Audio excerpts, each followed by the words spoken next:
Welcome to ISKCON of Silicon Valley. We welcome everyone who's made their way through the traffic to come here tonight in the live studio. Please feel free to fill in any gaps, to move up if you like. Closer is always nicer.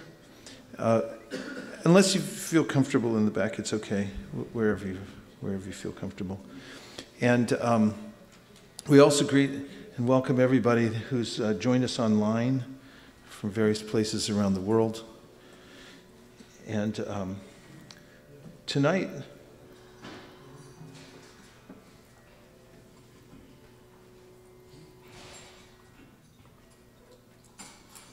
we're going to start with some chanting, kirtan, because on a Wednesday, generally everybody's been out in the world working somewhere, at least making it through all the various energies, and it's really nice to connect with the transcendental vibration of the holy name at this time, to come back to our spiritual center. A lot of thoughts, ideas, obligations, loose ends, plate spinning, a lot of other metaphors for the things going on in our life. So by chanting the names of Krishna, especially in the Maha Mantra, then we come directly in contact with the spiritual energy. And this is mentioned in the various Vedic scriptures, the Puranas, which are explanations of the Vedas. For instance, Nama Chintamani Krishnas Chaitanya Rasa Vigraha Purna Shuddho Nitya Mukto Binat Dvam Nama Nami. Now, this particular verse is describing the name of God. And it says that the name of God, Krishna, or divine source, is a touchstone, or sometimes called a philosopher's stone, which means that it's transformational. We may not see at first how it is transformational, but as we continue to associate with the name by chanting it and listening to it, we'll experience it for ourselves.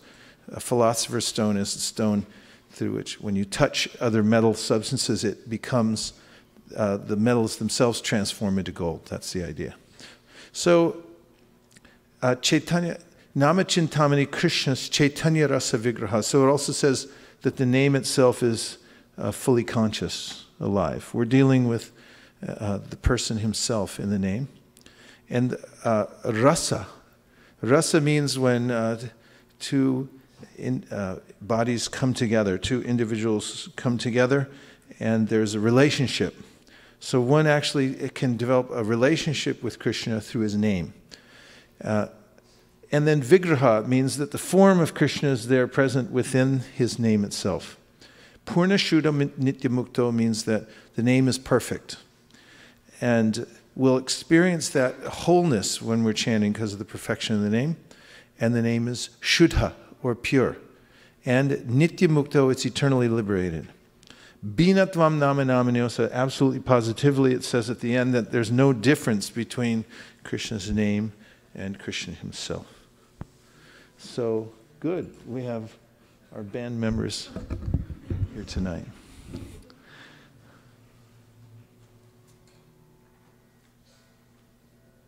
Om Vishnu Padaya Krishna Preshtaya Bhutale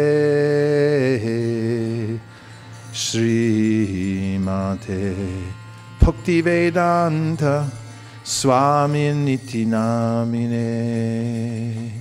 Namaste Saraswate Deve Gaudavani Pracharine Nirvishesh Shunyavadi Paschatya Deshatarine Jaya Shri Krishna Chaitanya Prabhu Nityananda Shri Advaita Gadadhara Shiva Sari Gaura Bhakta Brinda. Same progression. 1, 2, 3.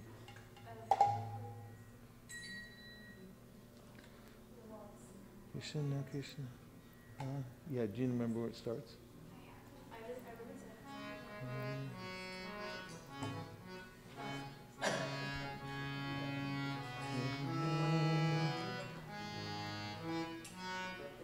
Go ahead, play it for her. Hare Krishna, Hare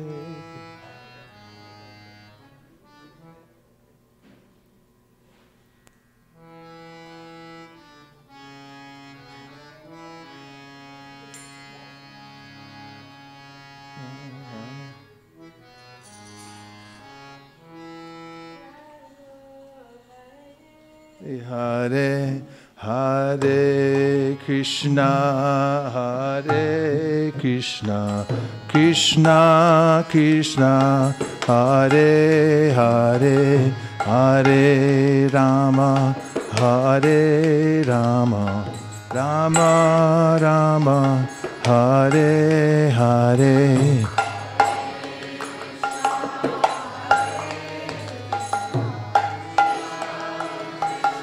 Hare Hare, Hare Rama, Hare Rama, Rama Rama. Hare Krishna, Hare Krishna, Krishna Krishna, Hare Hare, Hare Rama, Hare Rama, Rama Rama, Hare Hare. Okay?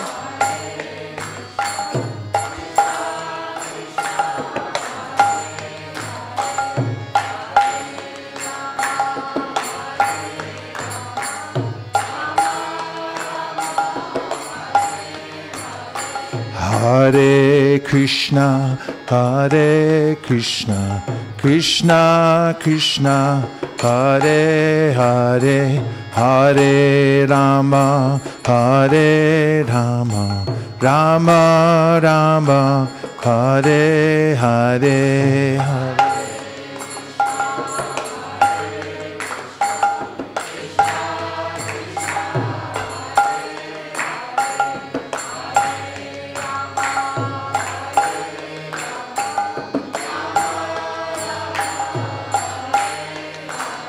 Hare Krishna, Hare Krishna, Krishna Krishna, Hare Hare, Hare Rama, Hare Rama, Rama Rama, Hare Hare.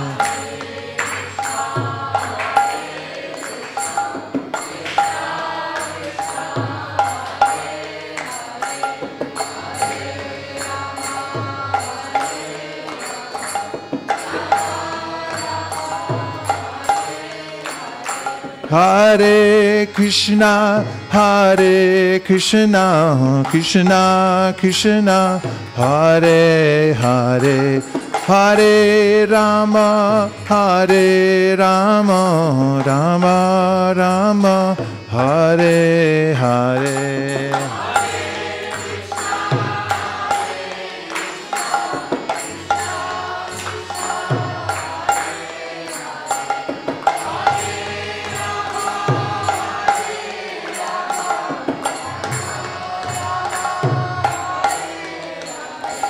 Hare Krishna, Hare Krishna, Krishna Krishna, Hare Hare, Hare Rama, Hare Rama, Rama Rama, Hare Hare.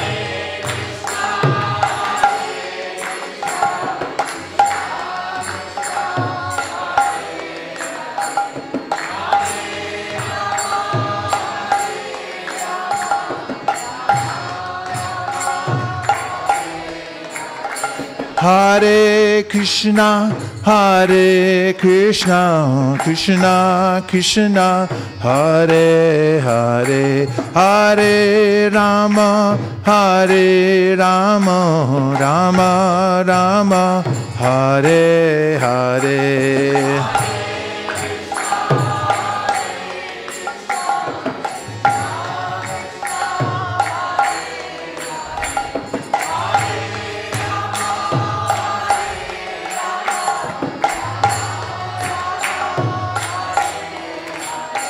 Hare Krishna, Hare Krishna, Krishna Krishna, Hare Hare, Hare Rama, Hare Rama, Rama Rama, Hare Hare.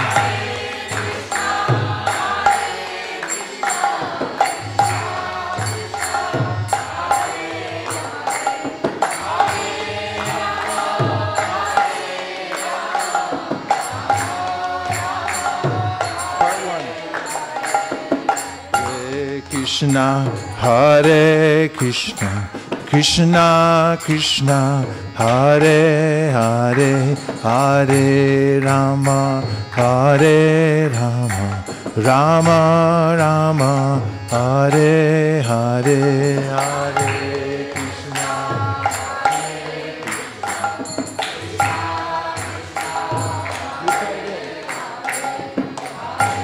Put that mic on the harmonium. Turn it on and put the mic on. Hare Krishna, Hare Krishna, Krishna Krishna, Hare Hare, Hare Rama, Hare Rama, Rama Rama, Hare Hare.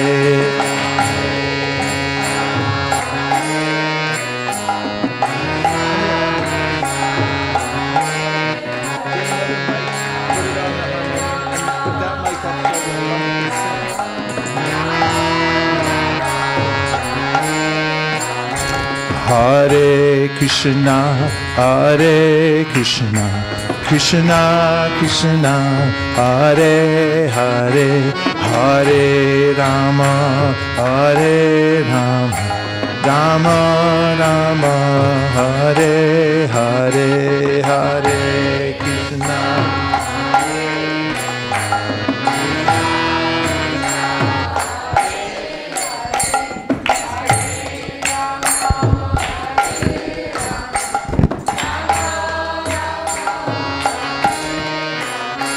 Hare Krishna, Hare Krishna, Krishna Krishna, Hare Hare, Hare Rama, Hare Rama, Rama Rama, Hare Hare.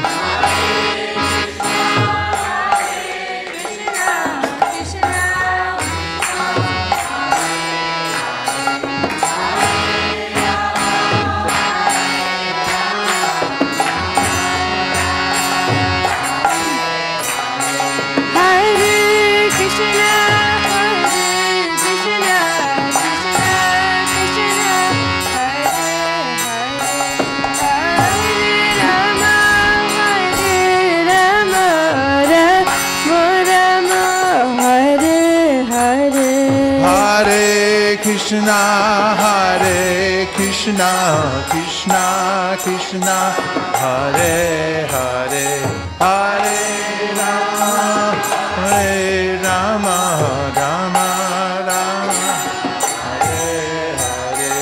Hare Krishna, Hare Krishna, Krishna Krishna, Hare Hare, Hare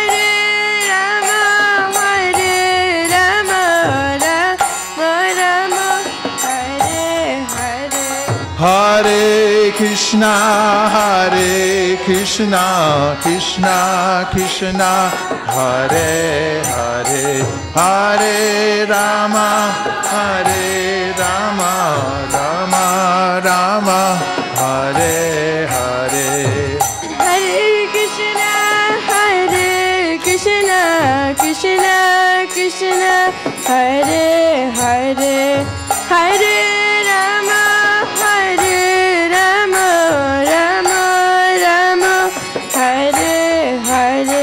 Hare Krishna, Hare Krishna, Krishna Krishna, Hare Hare. Part 1.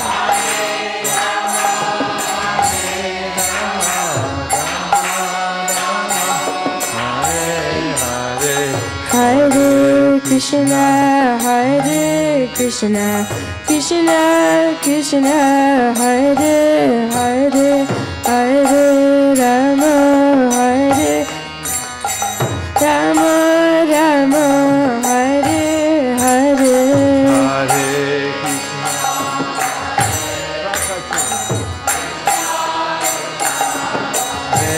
Hare Hare Rama, Hare Rama, Rama Rama, Hare Hare,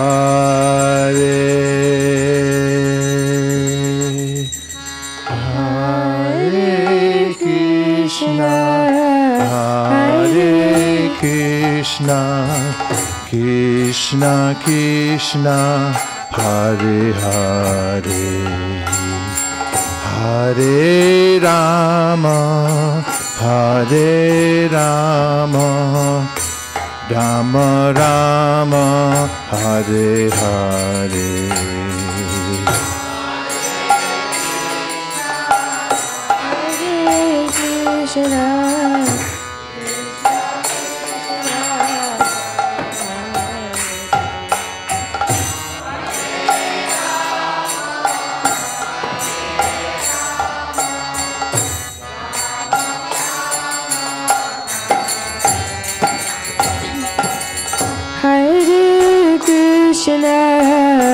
Hare Krishna, Krishna Krishna, Hare Hare, Hare Rama, Hare Rama, Rama Rama, Hare Hare, Hare Krishna, Hare Krishna, Krishna Krishna, Hare Hare, Hare Rama, Hare Rama, Rama Rama, Hare Krishna, Hare Krishna, Krishna Krishna, Hare Hare, Hare Rama, Hare Rama, Rama Rama, Hare Hare,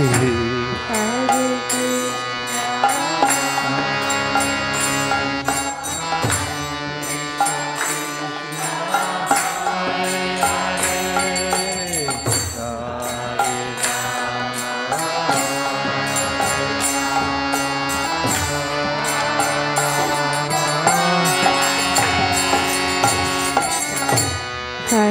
Krishna, Hare Krishna, Krishna Krishna, Hare Hare, Hare Rama, Hare Rama, Rama Rama, Hare Hare, Hare Krishna, Hare Krishna, Krishna Krishna, Hare Hare, Hare Rama, Hare Rama, Rama Rama, Hare Hare, Hare Krishna, Hare Krishna, Krishna Krishna, Hare Hare, Hare Rama, Hare Rama, Rama Rama, Hare Hare, Krishna, Hare Krishna, Krishna Krishna.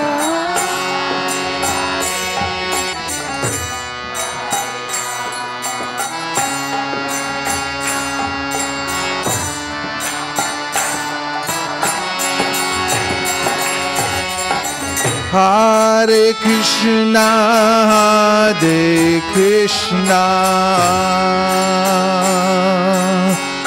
Krishna Krishna Hare Hare Hare Rama Hare Rama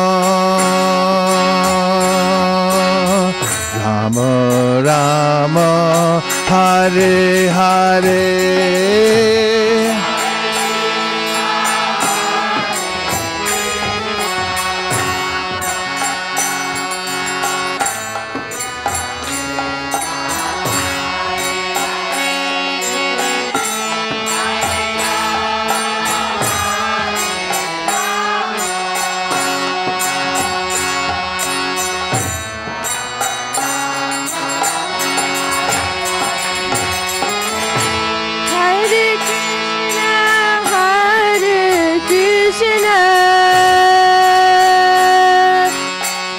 Krishna Krishna Hare Hare Hare Rama Hare Rama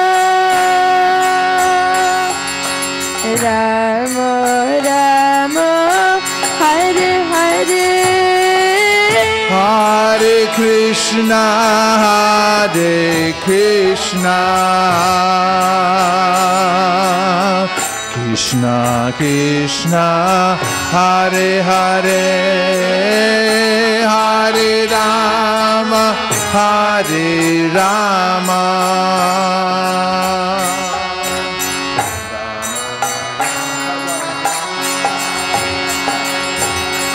Hare Krishna Hare Krishna Krishna Krishna Hare Hare Hare Rama Hare Rama Rama Rama Hare Hare Hare Krishna Hare Krishna Krishna Krishna Hare Hare Hare Rama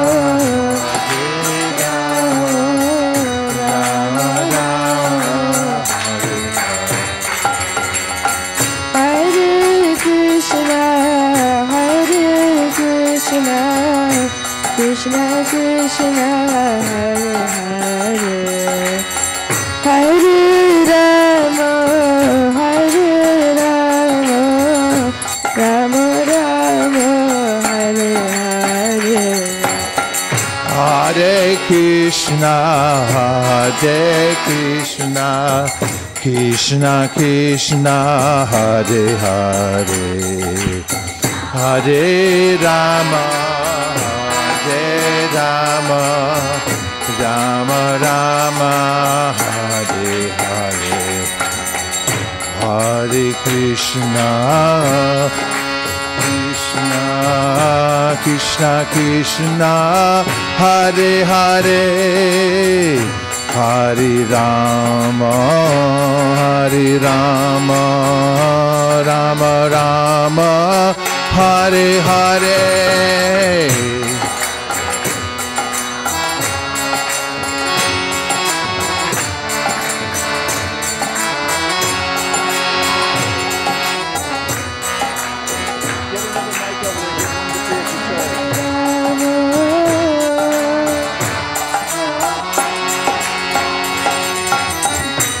Hare Krishna Hare Krishna Krishna Krishna Hare Hare Hare Rama Hare Rama Rama Rama Hare Hare Hare Krishna Krishna Hare Hare Rama Hare Rama Rama Hare Hare Krishna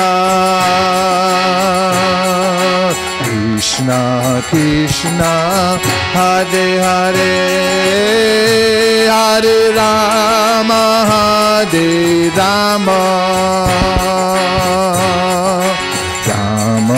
Rama, Hare Hare, Hare Krishna,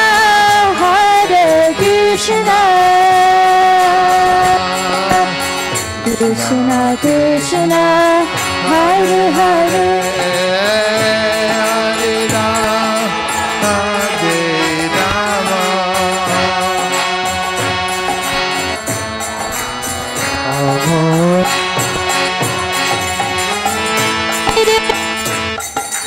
Hare Krishna Krishna, Hare Hare, Hare Rama, Rama Rama, Hare Hare, Hare Krishna, Hare Krishna, Krishna Hare Hare,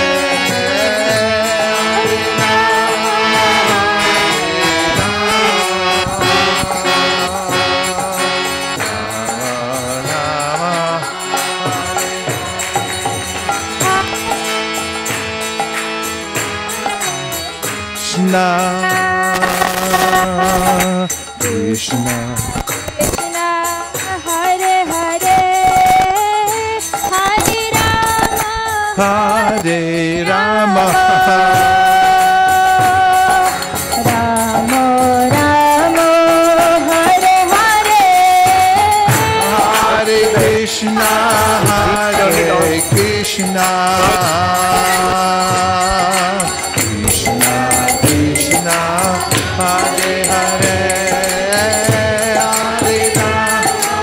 Hare Rama, Rama Rama, Hare Hare, Hare Krishna, Hare Krishna, Krishna Krishna, Hare Hare, Hare Rama, Hare Rama, Rama Rama, Hare Hare, Hare Krishna, Hare Krishna, Krishna Krishna, Hare Hare, Hare Rama, Hare Rama, Rama Rama, Hare Hare, Hare Krishna, Hare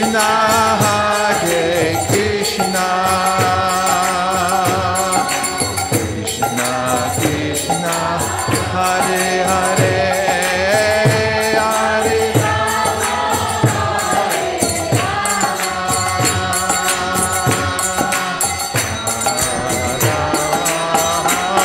Hare, Hare Krishna, Hare Krishna, Krishna Krishna, Hare Hare, Hare Rama, Hare Rama, Rama Rama, Hare Hare, Hare Krishna, Hare Krishna, Krishna Krishna, Hare Hare, Hare Rama, Hare Rama,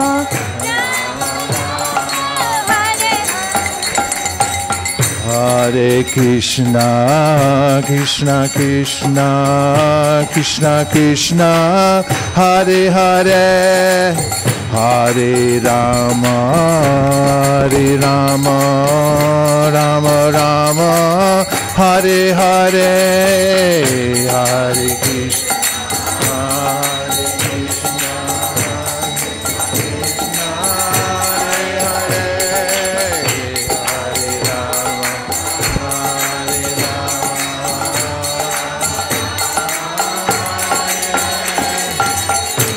Hare Krishna, Hare Krishna, Krishna Krishna, Hare Hare, Hare Rama, Hare Rama, Rama Rama, Hare Hare, Hare Krishna, Hare Krishna, Krishna Krishna, Hare Hare, Hare Rama, Hare Rama, Rama Rama, Hare Hare, Hare Krishna, Hare Krishna, Krishna Krishna, Hare Hare, Hare Rama, Hare Rama, Rama Rama, Hare Hare. Hare Krishna, Hare Krishna, Krishna Krishna, Hare Hare.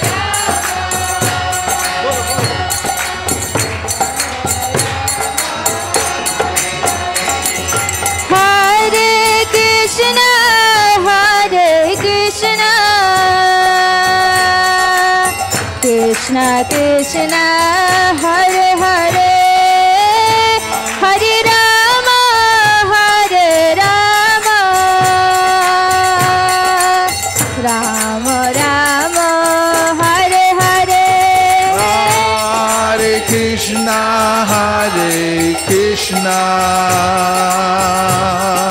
Krishna Krishna, Hare Hare, Hare Rama,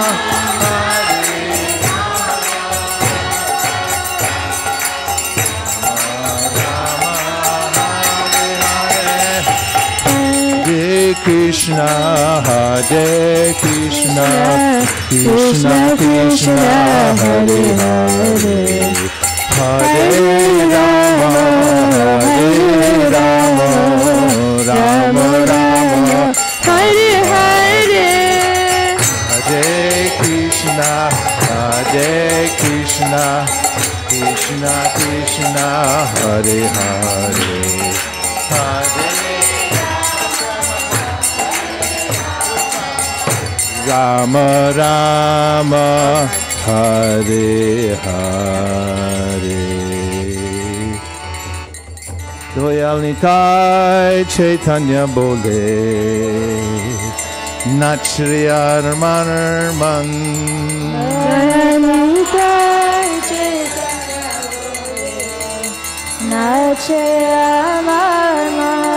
Nachriyar Marman, Nachriyar Marman, Nachriyar Marman, Nachriyar Marman, hey!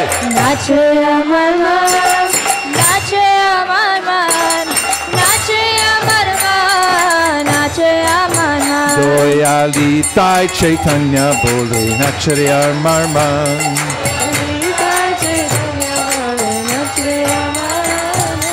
Joyal Tonai Hai,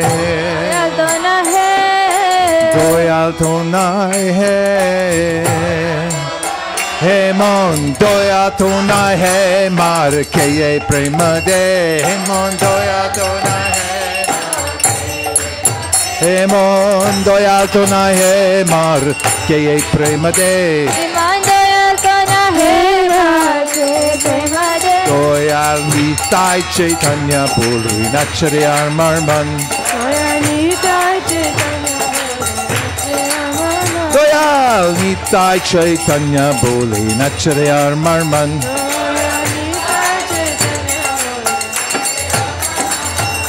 Nachriyar Marman, Nachriyar Marman, Nachriyar Marman, Nachriyar Marman, hey!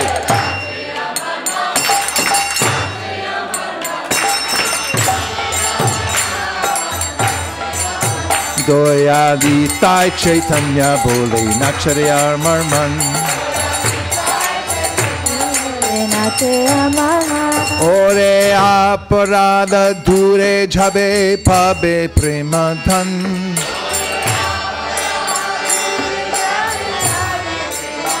Ore Aparadha Dure Jhabe Pabe Premadhan,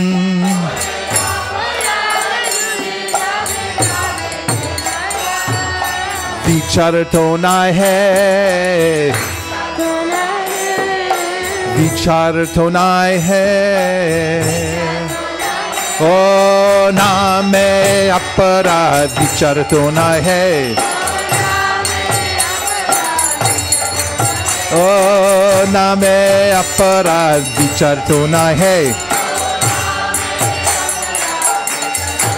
Doyal Nitai Chaitanya Bole Nachariyar Marman. Doyal Nitai Chaitanya Bole Nachariyar Marman.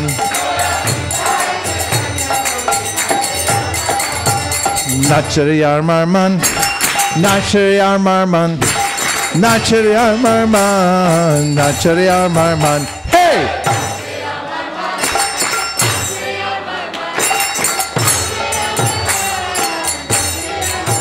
Doyal Nitai Chaitanya Bole Nachariyar Marman. Takon Krishna Name Ruche Habe Kuche Be Bandan.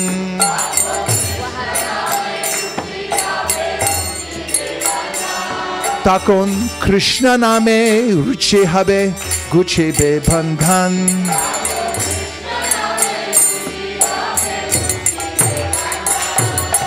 Anuragdo habe hey,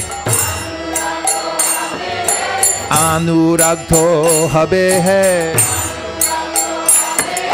Krishna name Anuragdo habe hey, Krishna name Anuragdo habe hey.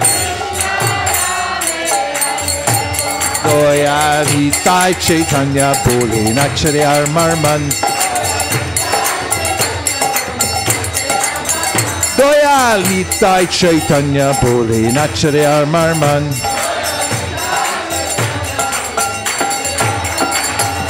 Nachariyar Marman. Nachariyar Marman. Nachariyar Marman. Nachariyar Marman. Hey!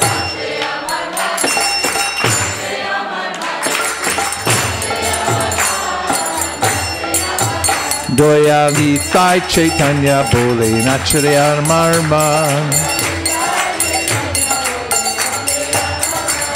Takonana Yase Sapal Habe Jivera Jivan.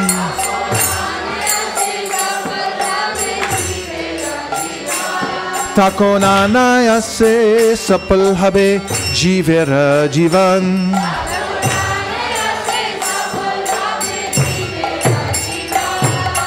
Jivanto Miche Hey, Jivanto Miche Hey, Krishna Rakti Bina, Jivanto Miche Hey, Krishna Rakti Bina, Jivanto Miche Hey. Doyal Nitai Chaitanya Bole Nachariyar Marman. Doyal Nitai Chaitanya Bole Nachariyar Marman.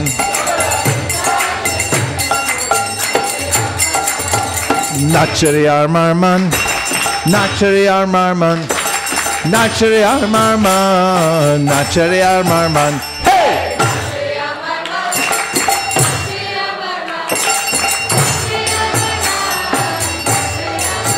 Doyal Nitai Chaitanya Bole Nachariyar Marman.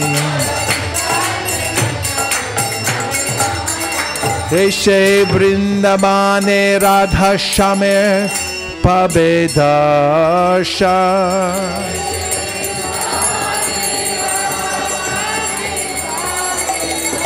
Eshe Vrindavane Radha Shamer Pabedasha.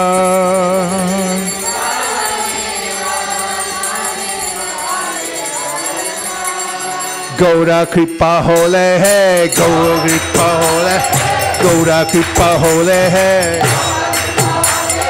Gaura Kripa Hole Hai, Gaura Kripa Hole Hai, Gaura Kripa Hole Hai, Gaura Kripa Hole Hai, Gaura Kripa Hole Hai. Doyal Nitai Chaitanya Bole Nachariyar Marman. Doyal Nitai Chaitanya Bole Nachariyar Marman. Nachariyar Marman. Nachariyar Marman. Nachare Marman, Nachare Marman. Hey!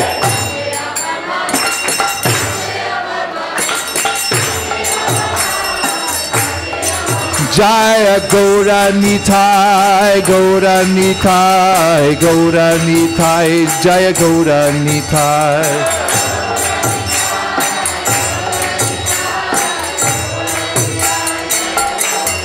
Hare Krishna, Hare Krishna, Krishna Krishna, Hare Hare, Hare Rama, Hare Rama, Rama Rama, Hare Hare.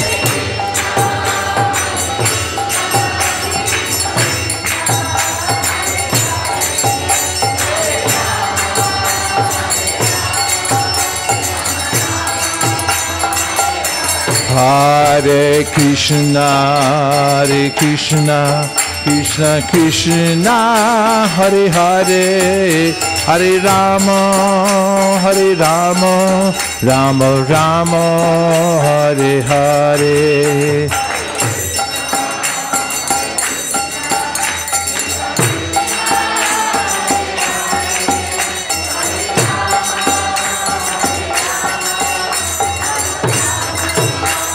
Hare Krishna, Krishna Krishna, Hare Hare, Hare Ram, Rama Rama, Hare Hare.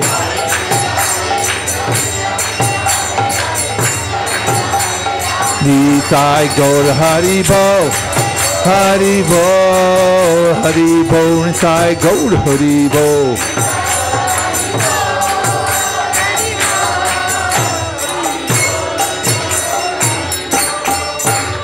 Goyal Nitai Chaitanya Bole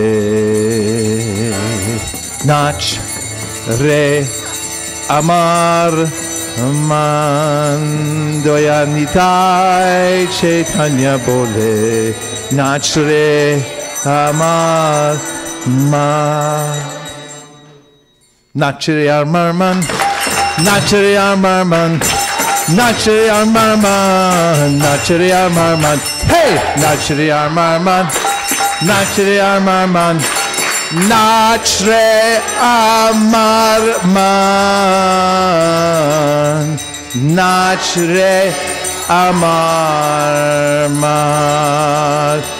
Koppe Manande, Nitai Gaur Haribo, Haribo, Haribo, Nitai Gaur Haribo.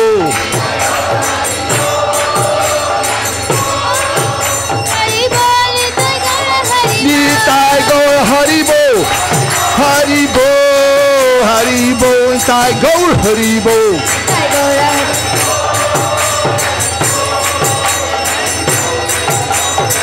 Jai Jai Prabhupada, Prabhupada, Prabhupada, Jai Jai Prabhupada.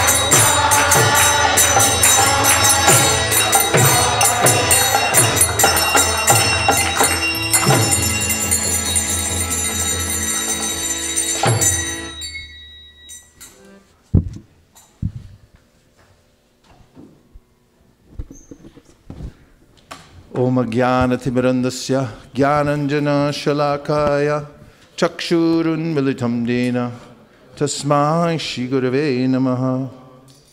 Shri Chaitanya Manobhishtam Stapitam Yena Bhutale Swayam Rupa Kadahmayam Swapadantikam Vandeham Shri Guru Sri Yuta Padakamalam Shri Gurun Vaishnavam Cha Shri Rupam Sahagana Raghunatam Vitam Tam Sajivam Sadvetam Sadvatutam Parijana Sahitam Krishna Chaitanya Devam Shri Radha Krishna Padan Sahagana Lalita Shri Vishakan Vitamscha. Hey Krishna Karuna Sindho Dina Bandho Jagatpate Gopesha Gopika Kanta Radha Kanta Namostute Tapta Kanchana Gaurangi Radhe Vrindavaneshwari Vrishabhanu Sute Devi Pranamami Hari Priye Vansha Kalpatarubhyascha Kripa Sindubhya Evacha Patitanam Pavanebhyo Vaishnavebhyo Namo Namaha. Jaya Shri Krishna Chaitanya Prabhu Nityananda Shri Advaita Gadadhara Shivasadi Gaura Bhakta Vrinda. Hare Krishna, Krishna Krishna, Hare Hare, Hare Rama, Rama Rama, Hare Hare. Go Premanande, Hari Hari Bo.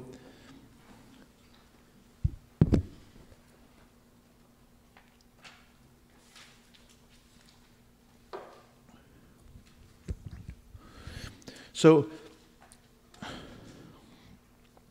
oftentimes, people like to know, how is it that one can practice spiritual life, maintain a spiritual practice amidst the ever-churning material world?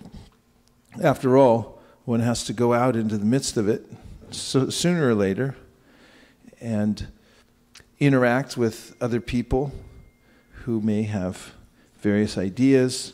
One has to see various things that may seem to distract one's consciousness. And there's a great lesson in the Srimad Bhagavatam, 11th canto, about those who learned to transform their minds so that everywhere they look, they're able to connect what they see with Krishna. This is a very important aspect of Krishna consciousness. Now, is it possible? Yes, because actually everything comes from Krishna and everything's connected to Krishna. In one sense, everything is Krishna, because the description of Krishna in the Srimad Bhagavatam is Advaya Gyan Tattva. He's one absolute truth. However, there are varieties within that absolute. And since he's the source of all emanations, he's the energetic, and the energy, in one sense, is non-different from him. After all, you can't separate heat from fire. Vishnu Shakti Para Prokta Shetrgyakya Tata Para Avidya Karma Samdhyanya Tritiya Shakti Rishite. The Vishnu Purana describes that although the Lord is one, he has various types of energy. The internal potency, the external potency, and the marginal potency, the jiva, who tends to become bewildered by the external energy when he's engaged in it. And if one learns to see through the eyes of Scripture, for instance, in the Sri Ishopanishad, it is mentioned, Yastu sarvani bhutani atmani vanu pashyati. Anu pashyati, pashyati means to see, and anu means to follow.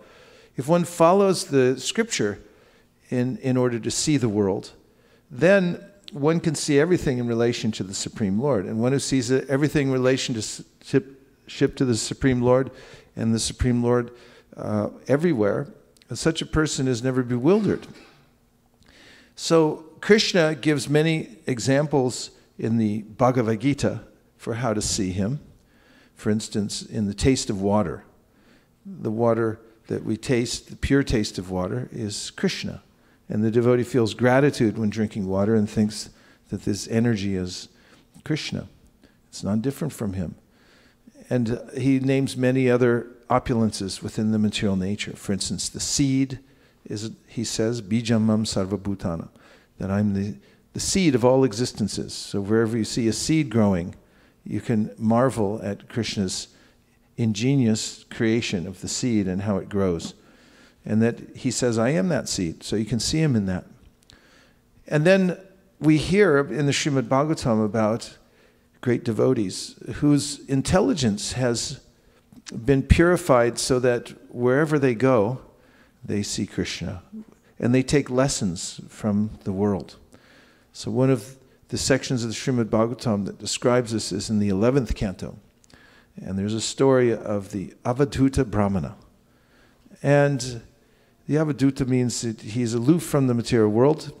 He's not living here for any material purpose. And he's wandering within the wilderness when he meets Maharaj Yadu, who happens to be on an expedition.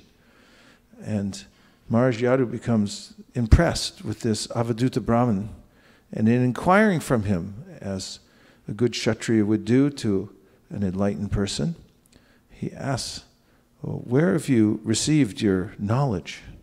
And how have you become so elevated in spiritual consciousness? And the Avadhuta Brahman answers that I have my gurus all around me. I live here with my 24 gurus. And Maharaj Yadu's a little bit astonished because this is a solitary place and he doesn't see any other people or gurus, so he asks him, so where are your gurus? And then the Avadhuta Brahman begins to point out various features in nature through which he has received lessons that connect him to the Supreme and that inform his spiritual practice. For instance, he points out the mountain and how the mountain is being pounded by rain, storms, lightning bolts. But it takes all that it gets and it puts it into streams and sends it down as nice clear water to serve others. Minerals come from the mountain. And it doesn't become disturbed, despite the fact that it's assaulted constantly by wind and rain and thunderbolts. So he said, I learned from the mountain how to be steady. And despite the various changes in my life, to take whatever I get and go on serving, offer it as service to others. And it appears as if the Avadhuta Brahman has also been around, because he also gives examples that he has seen within human society. One of them that I found particularly useful for daily practice of japa, which is an important aspect, the most important aspect of our practice, to be able to sit down calmly, or as Prabhupada said, sit down tightly and chant until you feel that you're hearing the holy name, and you'll feel some transformation from chanting. So the Avadhuta Brahman recounts to Maharaj Yadu that he learned focus from the arrow maker.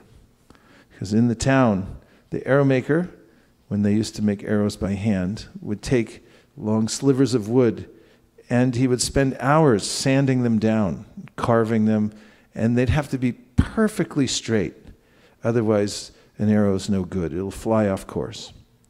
So one day when the arrow maker was absorbed in his craft, he was sitting in his little shop right along the road in the town, and the king came through.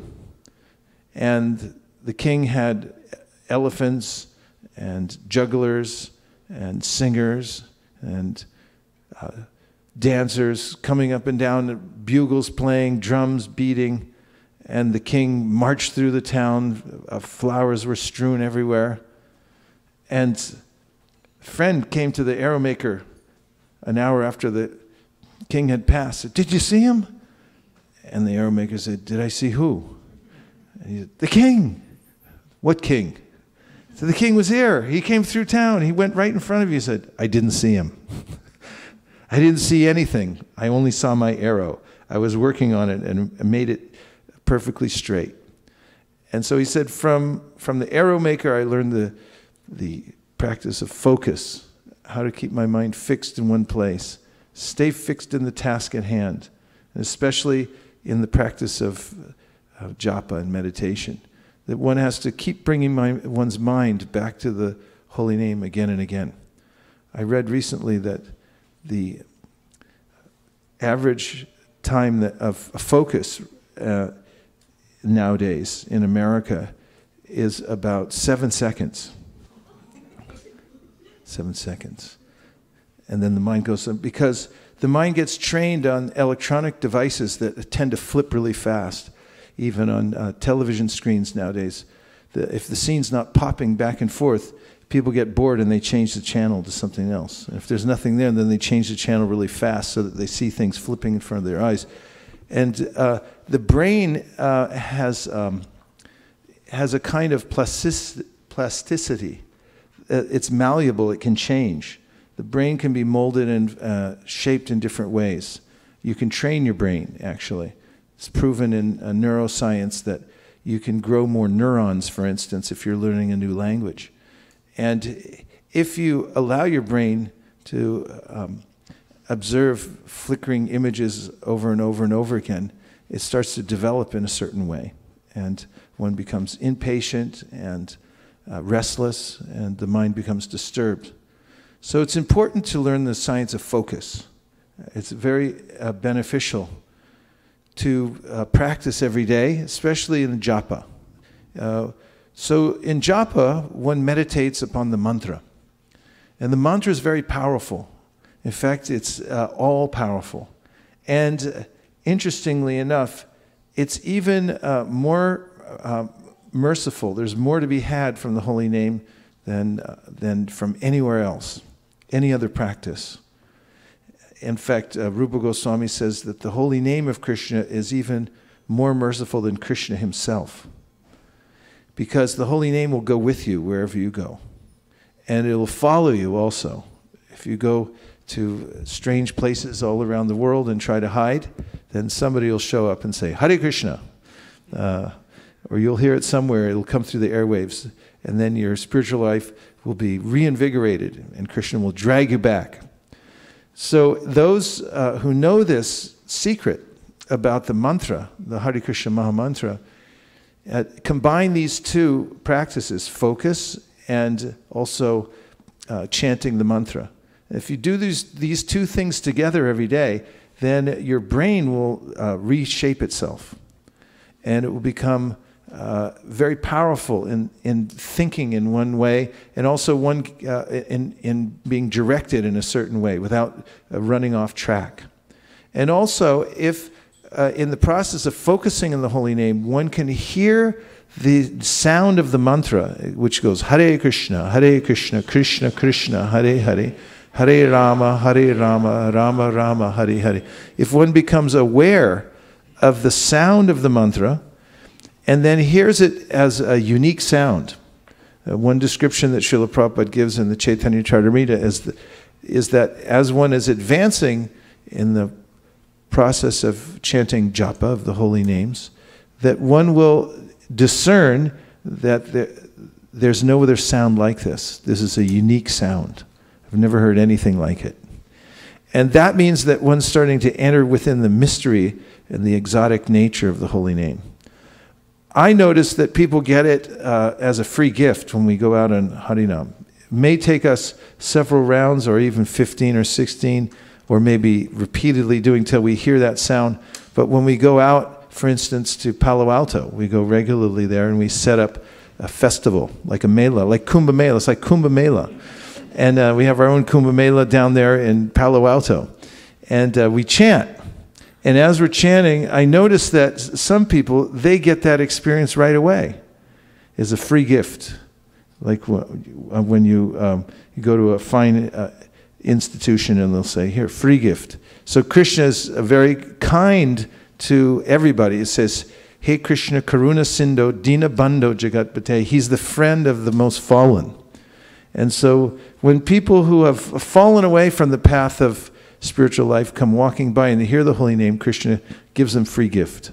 And that free gift is they get to hear the name in a unique way, and it enchants their mind. And you can watch it as their face lights up, and they have a questioning look on their face, like, what is it? I'm hearing something, I don't know what it is. And so Rupa Goswami says that this is a way in which, by hearing in this way, a soul who's blind to the truth, he says, tattva andhanam, somebody doesn't know the truth, he's blind to it, can wake up by that sound of the holy name. So what to speak of those who practice this system of focus, and they put their mind into the chanting, just as the arrow maker puts it into making his arrow. Takes great pride. He takes pride in making the arrow very straight. He doesn't want, even one sliver of wood to be off. And the wood is so similarly, those who are progressing in spiritual life take the chanting so seriously. They don't want to miss even one syllable. They're very careful. And also, those who take the chanting seriously, that they always meet their vow. They don't cheat on the vow. People sometimes, they go on a diet and they get, here's how many calories you can eat every day. And then they eat that many calories, but then at night they wake up and they eat like 500 more calories, and everyone's, how are you following this program? But you're getting fat. I don't understand. Bhagavatam says, Devadatta, he's never seen to be eating in the daytime, but he's stout. So the conclusion by Anuman is he must eat at night. So similarly, if I see in my own life that I'm becoming absorbed in material thought, then I must somehow be cheating myself from chanting the holy name. So I have to come back to the arrow maker. Think, how does the arrow maker think? He takes pride in making his arrows. He's fully focused on the arrow. He doesn't hear the king going by. He doesn't hear any other noise. There's no other distraction. And if he stays fixed and focused, and if one stays fixed and focused on the holy name, then one's life will start to transform. One's brain will become rearranged, and it will become open to the spiritual channel, to Goloka, to the spiritual world, through the power of the mantra. So this is the lesson that he learned from the arrow maker. Be very focused in your tasks, spiritual tasks and meditation. Then he also learned a great lesson of detachment. Sometimes people hold on to things for long periods of time, and it distracts them from their spiritual practice. But you can just as easily let go of it and change the course of your life. Like a lot of times things, we all have a living space, right? Anybody in here homeless? Let me know afterwards. If you have a home, you surely have some things, right? Say yes. You have a few things. You have too many things, possibly. Maybe it's not your fault. Maybe people give you stuff all the time. You know what to do with it. And maybe you bought something you thought was a good idea, then when you got it home, it's like, it still has the price tag on it. Okay, so, we get all kinds of things. And we also get subtle things in our mind. Like somebody said something to me, and then I keep it in my mind. Like somebody told me that, hey, you're ugly. And it's like, oh God, I'm ugly. Or whatever it is, there's so many things I can hold on to, I can catch on to, I can just hold them wherever I go. So the Avadhuta Brahman said, just by observing nature, because his mind, through spiritual practice, had become so attuned, he learned the great lesson of detachment and how one can become free and happy by being detached at the right times. So for this, he said he saw it one day he was watching. A Karari hawk flew up into the sky with a piece of meat. And as he was flying in the sky thinking, oh, I've got my meal for myself and my family, two bigger hawks assailed him and attacked him and said, give us the meat or die. And the little Karari hawk said, okay, there you go, take it. And he flew away safe, didn't get killed. And just from that instant of watching the Karari hawk let go, he intuited that there's so many attachments that I have. They're unnecessary. They're called anarthas. They're not valuable to me. They don't mean anything. I just hold on to them for no reason. And this is the sticky wicket of the material world. I walk through it, and all kinds of bad habits stick to me, or I stick to them. And then I start thinking, these are mine. I get proud of them. That this is who I am. I have these bad habits. That's what defines me. And then I rationalize. So the lesson that the Avadhuta Brahman learned was to learn to let go of these things quickly, so you're not slowed down. If you're being chased by a tiger and you're carrying a big box of gold, and you get to the river and you think, should I risk it? The tiger can swim too, but can I make it across, or should I dump the gold and go and save my life? And in a similar way, the intelligent person learns The most important thing is to save my life. That means to stay fixed in spiritual life. Don't hold on to things that will slow me down for no good reason. Learn to be detached. And enforcing that lesson, one day the Avaduta Brahman was observing in the springtime the bees collecting their honey, taking it back to the hive. And so I'll read a couple verses from the 11th canto, chapter 8. Here's text number 15. A greedy person accumulates a large quantity of money with great struggle and pain. But the person who has struggled so much to acquire this wealth is not always allowed to enjoy it himself or give it in charity to others. The greedy man is just like the bee who struggles to produce a large quantity of honey, which is then stolen by a man who will enjoy it personally or sell it to others. No matter how carefully one hides his hard-earned wealth or tries to protect it, there are those who are expert in detecting the whereabouts of valuable things, and they will steal it. Purport. One may argue that a wealthy man may conceal his money so expertly by investing it in banks, stocks, properties, and so on, that there is no danger of theft. Only foolish people actually hide money by burying it in the ground or placing it under a mattress. But despite the fact that the majority, are some of you doing that? But despite the fact that the majority of the world's wealth has been accumulated in highly developed capitalistic countries, these countries are being severely challenged by many enemies who threaten at any moment to overrun the capitalists and steal their wealth. Similarly, we often find that the children of wealthy people are kidnapped, and then their parents must pay huge ransoms. Sometimes the parents themselves may also be kidnapped.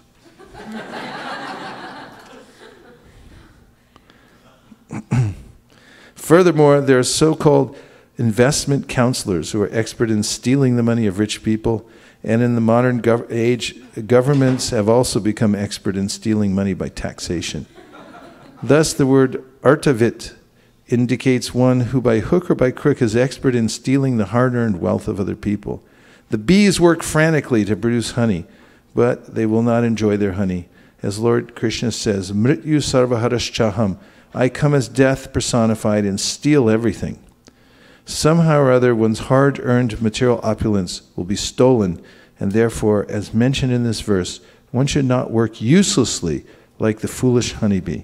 So this is a lesson that one may learn just watching nature, and it shows the way in which the mind becomes trained to see things in relationship with one's spiritual practice. That the bee is working, laboring, and then somebody comes along and just takes it all. So the Srimad Bhagavatam says, Savai pum samparo dharmo yato bhakti radhoksaje ahitukya pratiyata yatma suprasidati. The way to be happy is to dedicate one's life energy towards serving the original divine source of everything, Krishna, the Supreme Personality of Godhead. And it's the natural condition of every living entity to be a servant, to do service. In fact, when I just say the word service, everyone's immune system becomes stronger because it's such a powerful concept. And everywhere I go, wherever I speak in various venues, if I mention the concept of service, people always sit up and think, yes, that's a good idea, good to serve. The impetus to serve is natural because we're all servants. It's our constitutional position. And when one knows one's constitutional position and lives within it, that's proper alignment. And through alignment, one has harmony. When one's out of alignment, no harmony in life. So one becomes harmonious by becoming a servant. But what kind of servant? That has to be informed by knowledge. In order to do proper service, one has to have correct knowledge. For instance, if a boy is hungry, I meet a hungry boy, and he says, give me something to eat. And then I say, okay, here, I give you this peanut butter and jelly sandwich. You take that. says, thank you very much. And then the boy dies. And I find out an hour later that he had a severe case of cholera and that he wasn't to eat anything. And I thought I was doing service, but I killed him. I was uninformed. I didn't know the context. I couldn't understand what was proper service. So Prabhupada gave an example of various levels of service. So he said a boy runs away from home and he becomes estranged from his family. This happens sometimes. They just take off and ends up in another city, in another part of the country, and nobody knows where he is. His hair grows out and he becomes like an urchin living on the street. And he's just begging for money. So then a friend of the family happens to be stationed in that city a couple of years later, and he's driving down the street and he sees this homeless person begging for money. And then as he gets a closer look at the intersection, he sees, oh, that's my best friend's son. And he's been missing for 2 years now. And so he rolls down the window, and the boy said, can you give me some money? So now you could argue that, okay, he could give him some money. That would be service, right? Yes? Yes. Something. How much would be good? $5. Okay. Add insult to injury. So you give him $5. Here's $5. That would be, or you could say, here's $1,000. You could even say, here's $10,000, and then drive off. Is that service perfect? I gave $10,000. How could it not be perfect? Well, Prabhupada points out, see, you know the context. You have more knowledge of how to do better for the person. So you say, listen, I know who you are, and I know who your father is. I think you've even forgotten your home. And the boy said, you know where I come from? He's forgotten all this. Get in the car. I'll take care of this. And he drives, takes him to a telephone, calls his parents, said, I found your son. And then, he connects him on the phone, and then they arrange to fly him back, and he goes back to his hometown. So Prabhupada said, these are two levels of service. One is uninformed. And actually, it doesn't really help him that much. You give him $5 or $1,000. Gandharvika gives him $5. You can give him $1,000 or $10,000. It's practically useless. And but if I actually help to realign him with his family, this is superior service. So sometimes people struggle with this concept and say, I want to serve. The serving propensity is so strong. They just let me out there. Let me serve any way that I can. Well, that's good in a way. Krishna mentions it in the Bhagavad Gita that if you can't think of me by spontaneous love, then practice thinking of me through the sadhana bhakti. And if you can't do that, then try to work for me. Give a portion of your money, tithe. Tithe means 10%, but you could give more than that, to do service for the Krishna consciousness, spreading Krishna consciousness. And if you can't do that, then he says, then try to be charitable. Just live a charitable life. Because if you're charitable, then you'll start to see there's a principle in the universe through which by giving I grow. I get to be a bigger person, and I start thinking there must be something spiritual. There must be a higher cause in life. So, yes, charity is good, but highly informed charity. Charity where you're very precise and you know what you're doing when you're administering the charity. This is the topmost. And this puts one in a sense, gives one a sense of complete satisfaction. Savai pumsam paro dharmo, the highest dharma for all humanity. Savai pumsam paro dharmo yato bhaktir adhoksaje, is to do service, especially for adhoksaja, Krishna, who's beyond the modes of material nature. And by that, one will feel naturally satisfied and happy. And if it's unmotivated and uninterrupted service, in other words, you can do it all the time. You're always doing that service.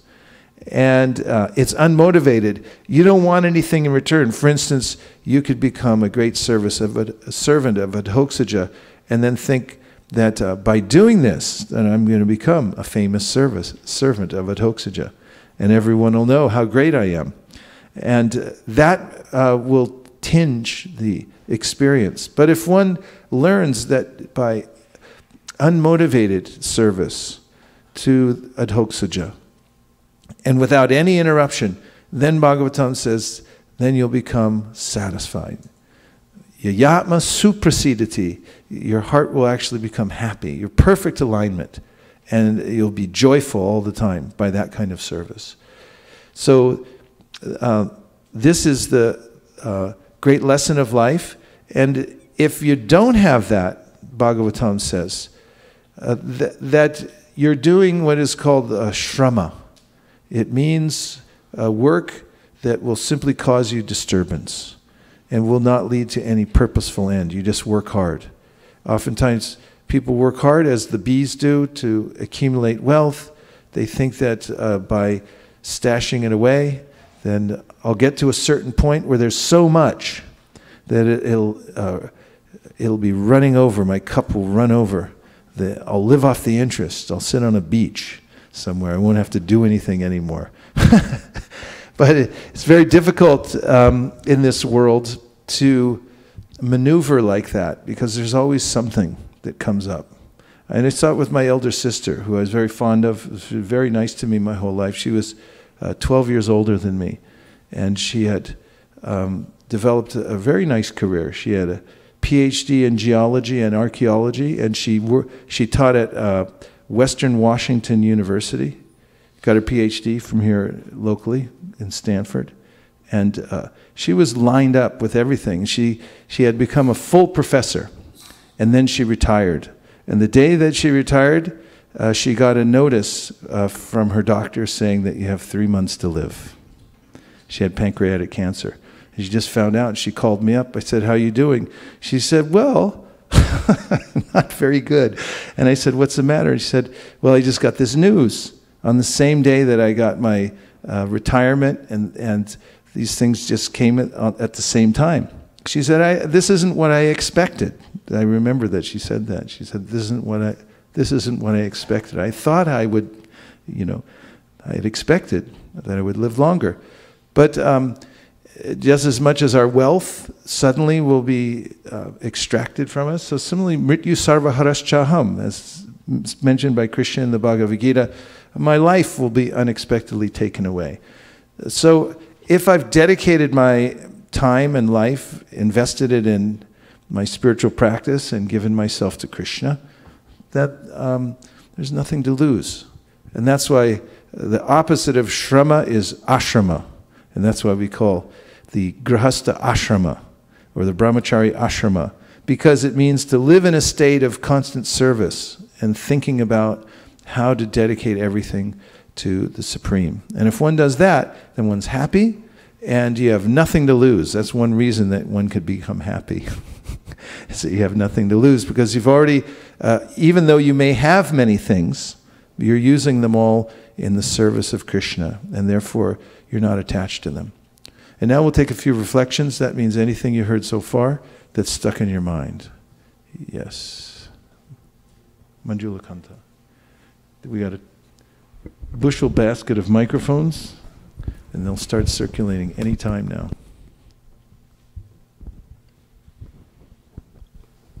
Hare Krishna Guru Maharaj. I really liked the information that you gave about anarthas. Anartha, something that is not valuable to me, or that does not make any meaning, doesn't have any value. So I like that, because it was the first time I was hearing something like that. And the fact that they stick to me or I stick to them. I need to see if I'm choosing them and putting them as an adornment on myself to define me, or is it just something I have to learn to take off.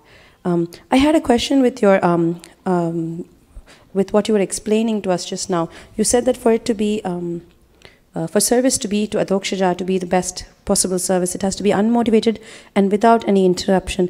I remember you talked about this before, but I forgot. How is it that a grihastha can do uninterrupted devotional service every day? Because I noticed that I tend to be busy and sometimes think of Krishna, whereas you're telling me to always think of Krishna and sometimes be busy too. So how will I change that? Well, one principle is to keep the vibration going, because whatever environment you're in, you can always or usually arrange that there's a transcendental vibration. And you have a choice. You can make a spiritual vibration, or you can turn on something else that's a lower vibration. So one trick is that arrange your life so that you can keep the vibration, the spiritual vibration going. That constantly keeps us lifted up. And the other is, which is recommended by our acharyas, particularly Vishwanath Chakravarti Thakur, Jiva Goswami, in response to this statement in the Shastra that says, Nityam Bhagavata Sevaya, that you should do this always.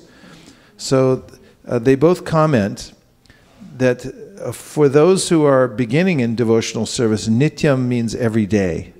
It doesn't mean at every second. Because if you were to propose that you have to think of Krishna at every second and be fully absorbed like that, to a beginner, he or she would quit because you think, I can't do this. And they become discouraged. So they say, at least if you do it every day, and make a specific program so that you're able to hear every day. Especially if you stay regulated, it really helps. And make sure you do a certain number. This is called Sankhya Purvaka, or numerical strength. Do a certain amount of practice every day, a fixed amount of practice every day without changing it, except for increasing when you can. And then stay fixed at that level. And that way you wedge your way in to the spiritual world. You start with the small end, and you keep pushing a little pressure, and then it starts to open up a hole for you. So wherever you are in your life, don't despair and don't fail to do what you can just because you can't do everything that you think you have to do. In other words, sometimes I think that zero sum, all or nothing. That means that if I can't think of Krishna all the time, then I just forget the whole thing. In fact, I've seen devotees who had trouble. They fell away from the practice of Krishna consciousness and took up bad habits, like intoxication or something like that. They had been used to it before, and then they just kind of went back to it. And then they thought, I'm too fallen to chant. And I knew such a person, and then he saw someone that was more fallen than him, but he was chanting. So I said, okay, if he can chant, I can chant. So started chanting, and then you have to also know how to come out of missteps. Because the world's full of potholes. Padam, padam, vipadam. There's ways in which you can slip. And it's very common in any discipline for slips to happen. So you have to have the wherewithal to start over again and come back to where you were. You have to know where your center is and keep coming back to it. So if you hear every day sufficiently, as Prabhupada writes in the Bhagavad Gita, very specifically about this, in the 8th chapter of the Bhagavad Gita, Attaining the Supreme, Tasmat sarveshu kaleshu mamanusmara yujyacha mayarpita mano buddhir mami vaishyasya samshayaha.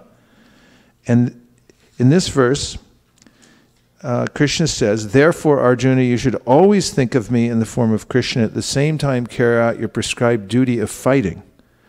With your activities dedicated to me and your mind and intelligence fixed on me, you will attain me without doubt.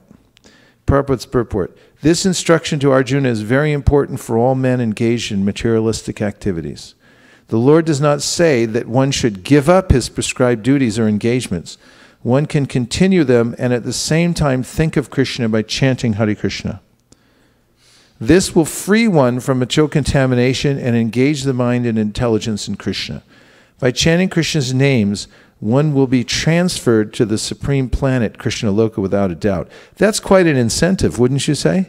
I mean, Prabhupada goes through and says, he's describing how a materialistic person has to be engaged in all kinds of activities. But at the end, he says, you just keep chanting. He says, by chanting Krishna's names, one will be transferred to the supreme planet, Krishna Loka. And you have to remember, this is a transfer station we're in. This is not the ultimate destination. And if you remember that I'm getting transferred from here. So you have to stay near the train, to get on. And furthermore, I just want to make one more point from the reflections that you made, which are very helpful. In the 15th chapter of the Bhagavad Gita, at the very end, talking about these things, you said there's ways in which, you said that I said, that there are ways in which things stick to us and we stick to things, right? So this is from the purport of 1520, from the Yoga of the Supreme Person, which is the best kind of yoga. And it's the last paragraph in the purport. And Prabhupada writes, while one is performing devotional service in the association of pure devotees in full Krishna consciousness, there are certain things which require to be vanquished altogether. The most important thing one has to surmount is weakness of the heart. The first fall down is caused by the desire to lord it over material nature. Thus one gives up the transcendental loving service of the Supreme Lord. The second weakness of heart is that as one increases the propensity to lord it over material nature, he becomes attached to matter and the possession of matter. The problems of material existence are due to these weaknesses of heart. In this chapter, the first 5 verses describe the process of freeing oneself from these weaknesses of heart, and the rest of the chapter from the 6th verse through the end discusses Purushottam Yoga.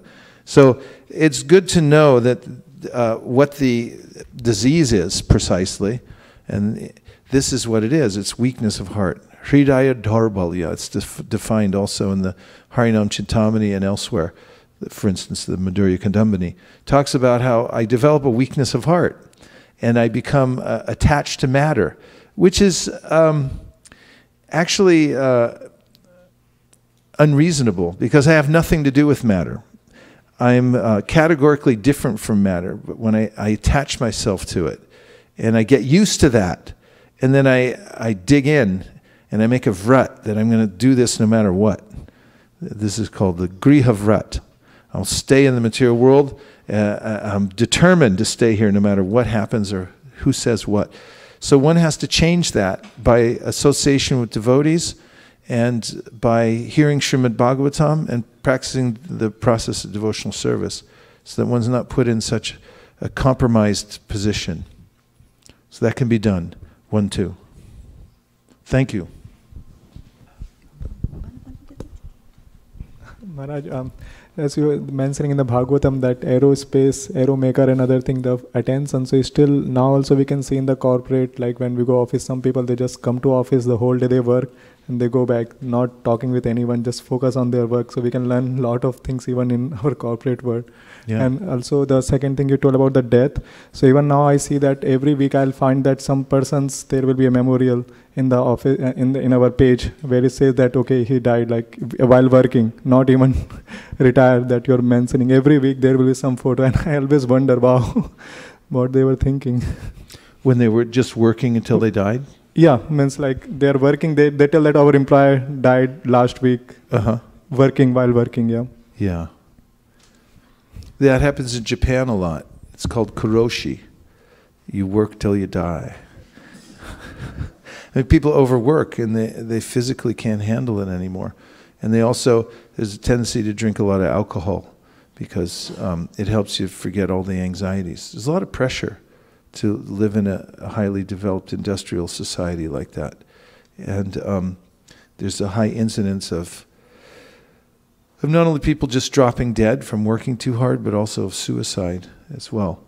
So it's every indication that one should balance one's life properly and should invest in spiritual life as much as possible while one has the opportunity, become wealthy spiritually. Shraddha. So, Maharaj Vaikuntha Nayak Prabhu had said something, but before that... Vaikuntha Nayak yes, here. he's there, okay. Yeah. But before that, I just wanted to comment on drinking in Japan that you just mentioned just now. So I was just listening to Chaitanya, what's the name of the Prabhu? Chaitanya Charan Prabhu's lecture, and he mentioned about drinking that people have fear in their heart and they have desires in their mind. Their eyes are brimming with tears, and yet before drinking they say cheers.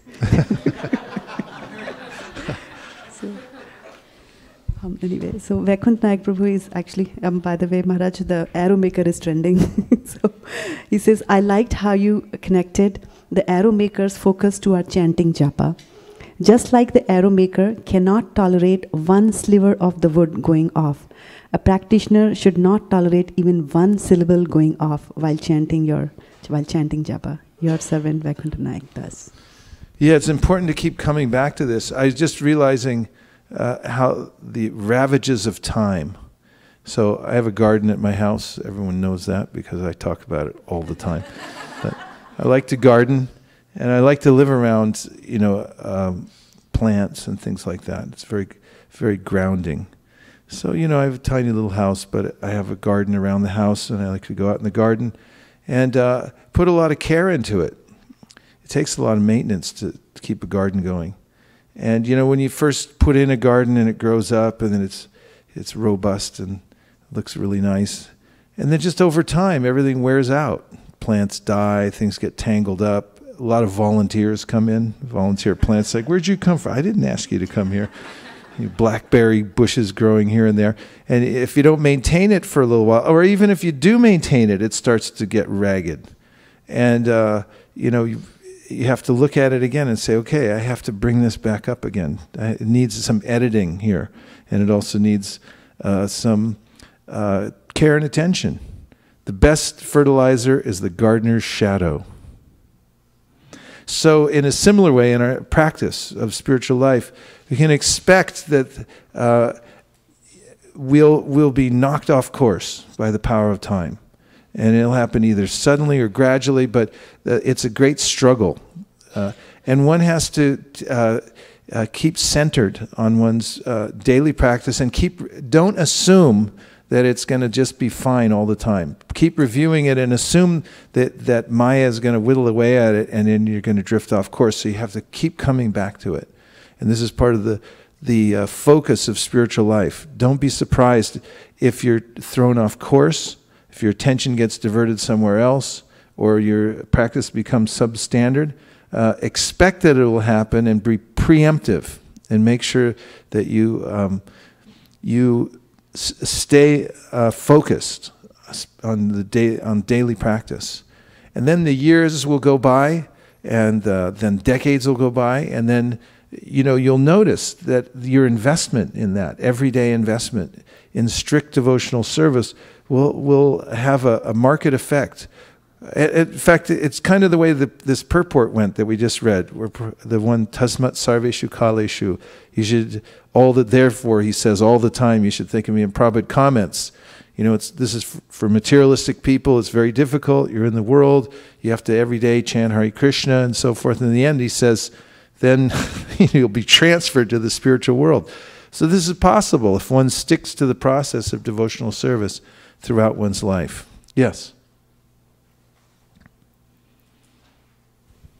The point that you made about uninformed service is an eye-opener, because we always do so many things throughout our life, thinking that it's a service either for ourselves or for others, but without knowledge that all the energy and time that we put in is just waste.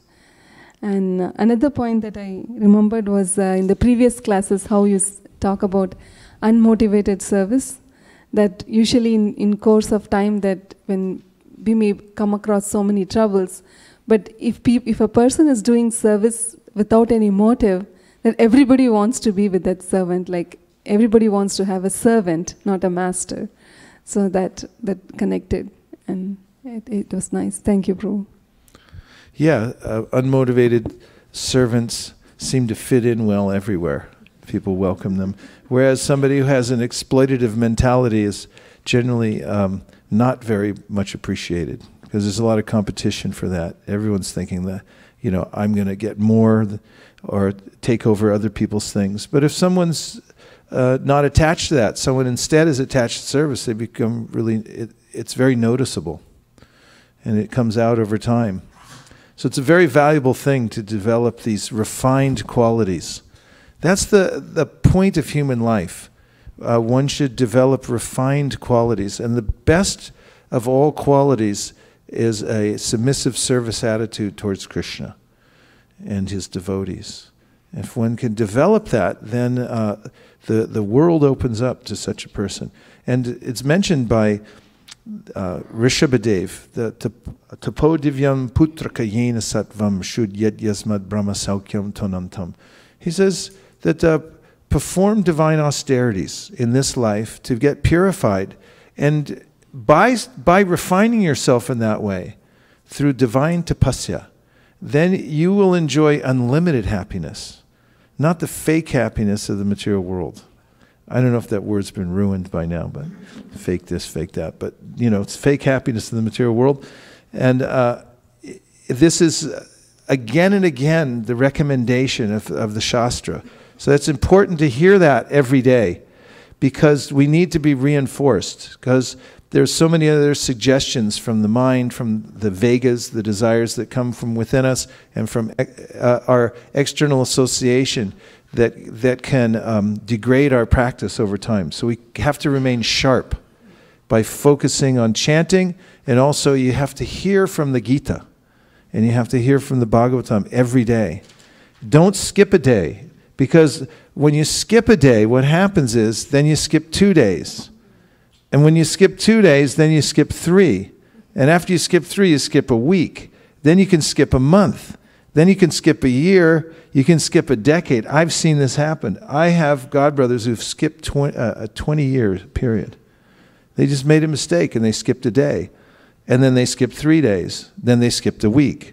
Then they skipped a month. Then they skipped a year. Then they skipped 20 years. And that sets you back. It sets you back. So be careful. You have to be careful and make sure you finish every day. Don't skip a day. Who's got the mic? Good.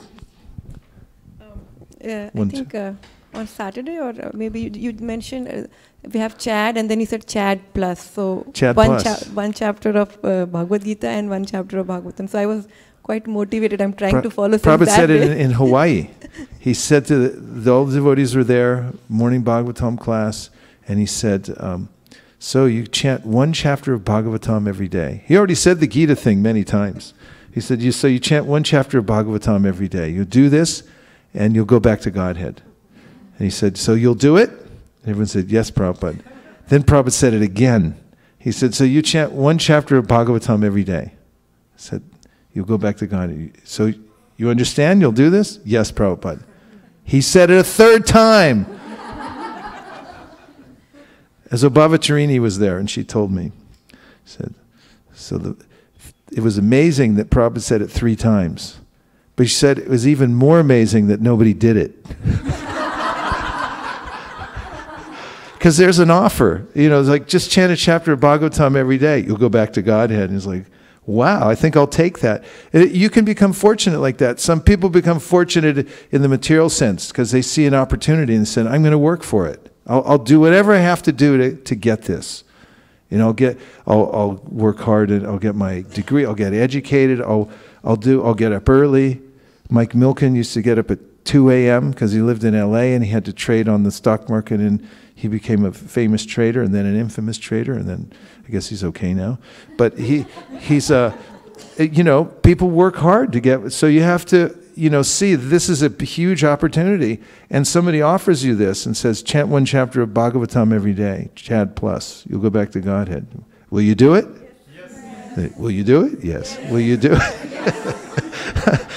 So then if you actually do it, then you notice that your life's different. People look at you differently. The world starts changing around you. Your mind starts changing. It becomes spiritualized. And you have to have that. You have to change. You have to transform in order to leave the material world. In order to associate with Krishna, you have to be spiritual. And the only way to become spiritual is to do spiritual things every day.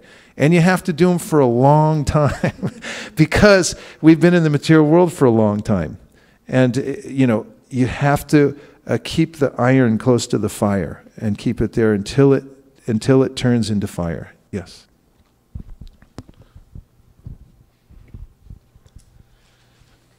So many beautiful gems you shared, Maharaj. One was, you mentioned Krishna is the friend of the most fallen, Dina Bandhu Jagatpate. So that was very comforting. And you also advised that we should let go of our distractions. They should not cheat us from our vow of chanting Hare Krishna and be focused. Thank you for sharing. Yeah, don't you hate getting cheated? Have you ever been cheated? Yes. Don't you hate it? Does anybody remember a time you were cheated? Like you look down and it's like, well, hey, I was cheated. I mean, it happens. Somebody cheats you one way. Prabhupada said, cheat death before death cheats you. This is a way to get back at all the times you've been cheated. Is cheat death before death cheats you. And this is the process of Krishna consciousness. Be aware of the fact that you'll be cheated of everything. The Avadhuta Brahman noticed the bees. They're working so hard. They put in all the honey, and then a man comes along. Just some man, with boots on. It's like, here, I'll take that. It's like, but I worked, it's gone. It's just gone. And that's the way it is. That's the way the material energy works. So that's a heavy lesson to learn from a bee. Look at the bee and you go, that's me. I'm the bee. So I'm going to change. I'm going to take advantage of these spiritual opportunities and transform myself. And that's altogether possible. Yes. Hare Krishna. Hare Krishna. Hare Krishna, Guru Maharaj. I like the point you mentioned in the beginning that, if one sees the world through the eyes of scriptures, one is never bewildered. That's right. Anupashyati. And Shastra Chakshus means let your eyes be the eyes through the Shastra. See through Scripture. You have to accept some axiomatic truth in this life, one way or another. We're blind. We come into the world without any bearings. We don't know where we came from. We don't know where we're going. So you're going to have to accept knowledge from somewhere. And so study the science and understand that the Vedas are coming from the spiritual world. And what's the harm? Just accept that for one lifetime, completely. Prabhupada mentions this in the beginning of the Bhagavad Gita. He said, so, all right, you don't know if Krishna is God or not. But just while you're reading this book, he said, accept that he's the Supreme Personality of God. And read it with that point of view, with that frame of reference, and you will be able to take full advantage of it. So just one lifetime. Understand that the pure knowledge comes from the Srimad Bhagavatam. If you take advantage of that, then you'll be able to go back to Godhead. Hare Krishna. Hare Krishna, Hare Krishna, Krishna Krishna, Hare Hare, Hare Rama, Hare Rama, Rama Rama, Hare Hare, Hare Krishna, Hare Krishna, Krishna Krishna, Hare Hare, Hare Rama.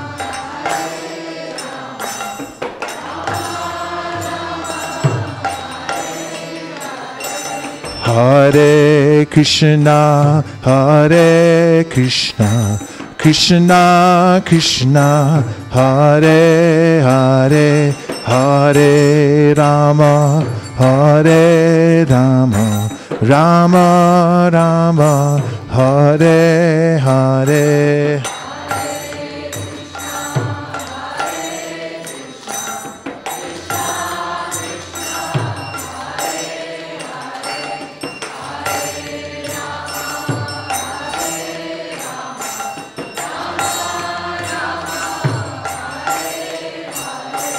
Hare Krishna, Hare Krishna, Krishna Krishna, Hare Hare, Hare Rama, Hare Rama, Rama Rama, Hare Hare, Hare Krishna, Krishna Krishna, Hare Hare, Hare Rama, Hare Rama,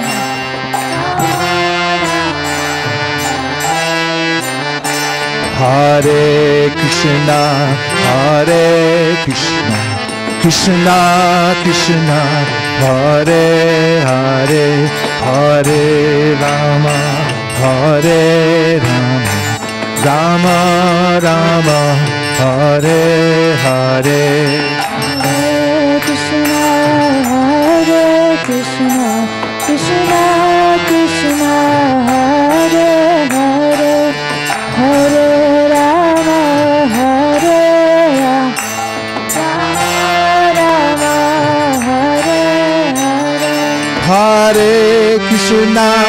Hare Krishna, Krishna Krishna, Hare Hare, Hare Rama, Hare Rama, Rama Hare Hare.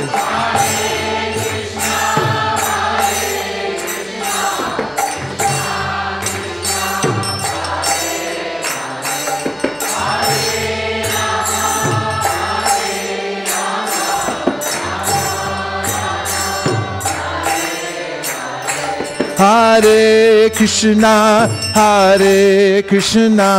Krishna Krishna, Hare Hare, Hare Rama,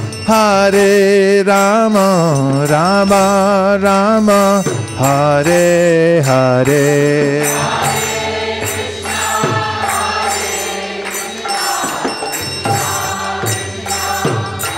Hare Hare, Hare Rama, Rama Rama, Hare Hare. Hare Krishna, Krishna Krishna, Hare Hare, Hare Rama, Rama Rama, Hare Hare.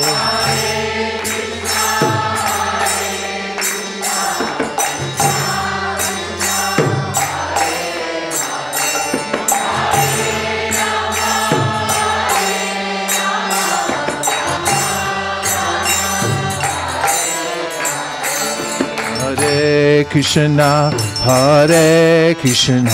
Krishna Krishna, Hare Hare, Hare Rama, Rama Rama, Hare Hare. Hare Krishna, Krishna Krishna, Hare Hare, Hare Rama,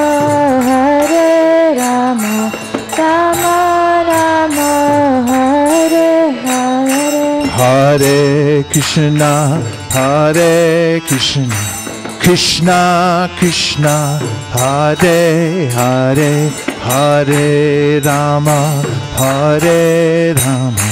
Rama Rama, Hare Hare. Hare Krishna, Krishna Krishna, Hare Hare, Hare Rama, Rama Rama, Hare Hare. Hare Krishna, Krishna Krishna, Hare Hare, Hare Rama, Rama Rama, Hare Hare. Hare Krishna, Krishna Krishna,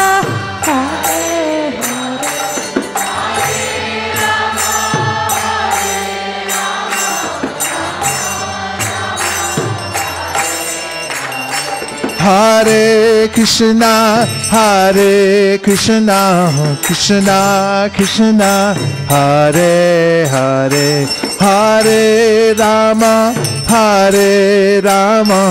Rama Rama, Hare Hare.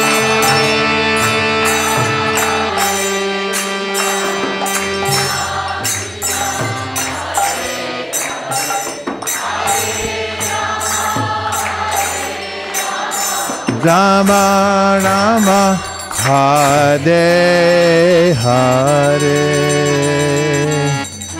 Hare Hare Krishna, Hare Krishna, Krishna Krishna, Hare Hare, Hare Rama, Hare Rama, Rama Rama, Hare Hare.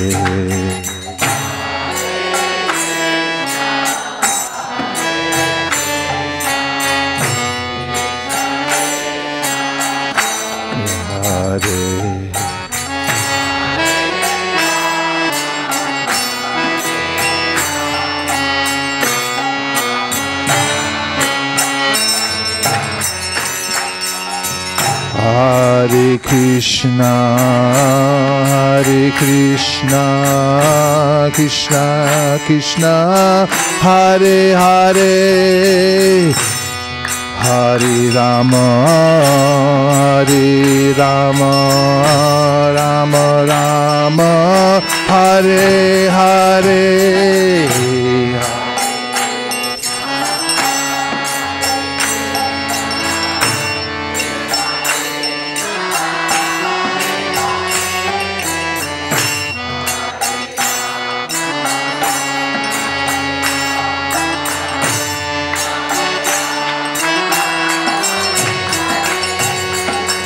Hare Krishna, Hare Krishna, Krishna Krishna, Hare Hare, Hare Rama, Hare Rama, Rama Rama, Hare Hare.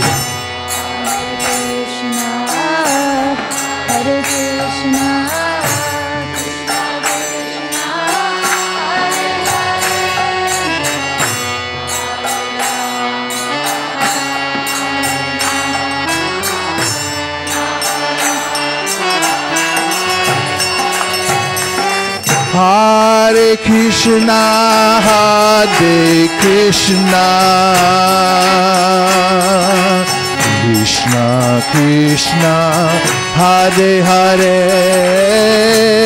Hare Rama, Hare Rama, Rama Rama, Hare Hare, Hare Krishna.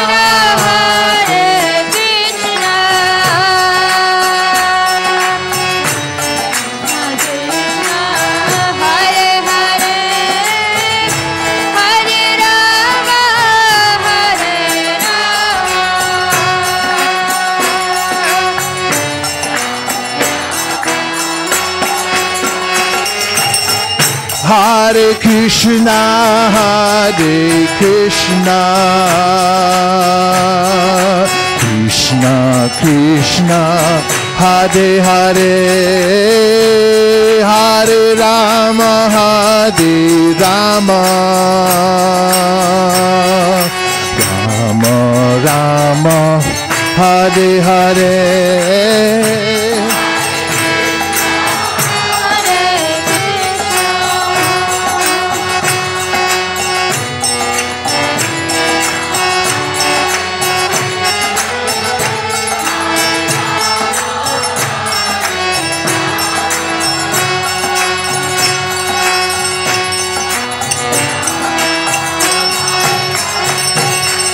Hare Krishna, Hare Krishna, Krishna Krishna, Hare Hare, Hare Rama, Hare Rama, Rama Rama, Hare Hare.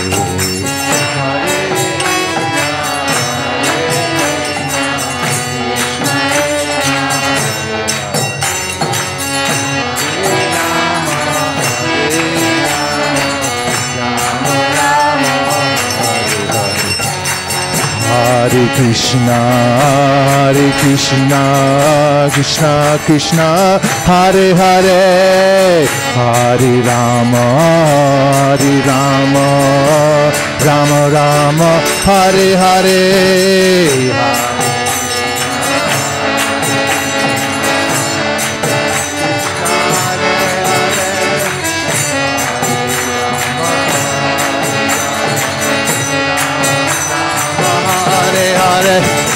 Hare Krishna, Krishna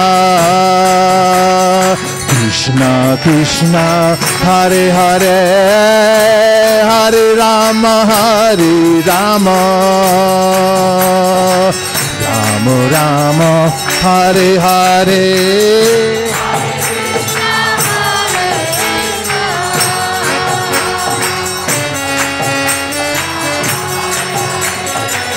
Hare Rama,